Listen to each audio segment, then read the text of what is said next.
And this lack of self-awareness is not like, you don't have to feel shame or guilt, right, around this. You're not a bad person, right? You didn't do anything wrong or bad. You just simply didn't know. So give yourself some grace, but now's a great time, right, to start learning about yourself.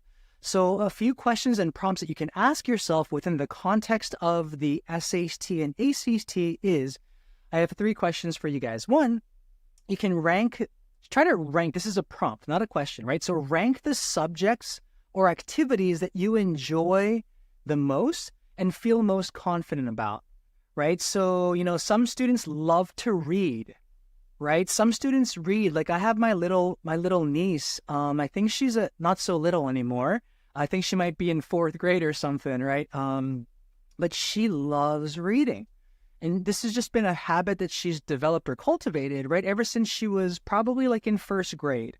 I remember having like very intelligent adult conversations with her, right? When she was only like, I think 5 years old.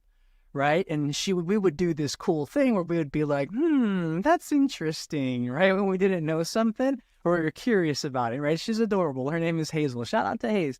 But anyways, she loves to read. Right. Because she's so well practiced in it. Right. Maybe she might want to choose the test. Right. That's more geared towards reading. Right. That maybe has a little bit more challenging reading passages. Right.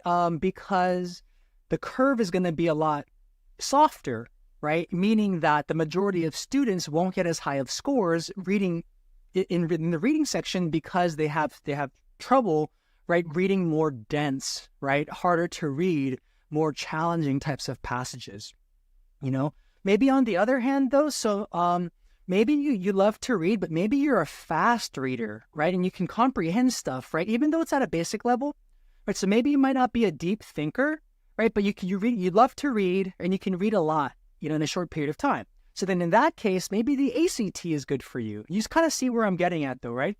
Maybe some students love to write, right? They love like the word choice, right? They love the grammatical structure of sentences.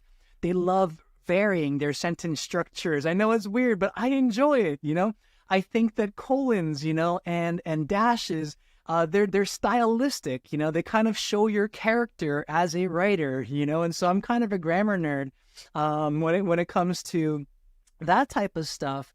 But, maybe in that case, the ACT is great. Now, why? Because the ACT has a whole section dedicated to English grammar, right? But the SAT only has maybe about 25 questions or so, right? That's combined with the reading section, right? Into one score. And so you got to start thinking about these things, so this is a great place to start. If you're a math and science person, like if you love solving science passages, right? Like if you love reading scientific terms like photosynthesis, right? And the pH balance of stuff, chrysanthemums, I have no idea, but if you're a science nerd like that, and I use the nerd in the best sense possible, because I'm a nerd too, like I geek out about all of this kind of stuff, and so I love it. But if you love science like that, and maybe the ACT is right for you, right? Because the ACT has an entire section that's dedicated to the science passages. So in those sections, you'll only be reading science-based passages, like based on science subjects like chemistry or biology or physics, right? And you might have a lot of graphs and charts and data, right, that you have to kind of use to answer questions, right? Versus on the SAT, science isn't an entire section, but rather you have science questions that are kind of weaved into the ERW, which stands for English Reading and Writing, right, section, as well as even the math section, and so these are just certain things, right, that you want to start to like gain some foundational knowledge about, right, foundational knowledge about yourself. Now, so rank those subject areas, activities, you guys, in terms of what you enjoy the most and feel the most confident about, right? Those categories could be like reading, and don't just like say, I like it, I don't like it, right? But think about like what type of reader you are. Do you like to read slowly? Do you feel like you like to read a lot? If you read a lot, can you kind of comprehend and remember the sort of basic storyline, right? The sort of big picture, can you remember details? These sorts of things are things that you want to start to gather more information about, right? Same thing with grammar. Right? Grammar can relate to like the use of pronouns or verb tenses, subject-verb agreement, punctuation marks, transition words, like the stuff that you would use to write a clear message, and then also in the category of math and science, right? So those are the sort of four things that you want to think through. But don't just think about it in a very superficial sense, like, I don't like it, but it's okay. Just think more deeply. Think more deeply. I know that students hate it when I use that T word, right? Think.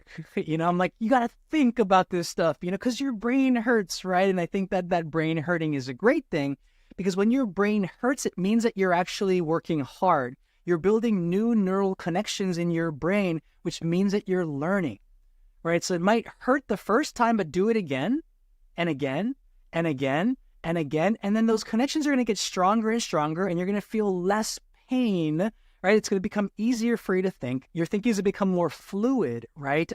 More smooth, right? That's just basically how your brain works in a nutshell when it comes to learning new things. So that's the first question or prompt that you want to be thinking about.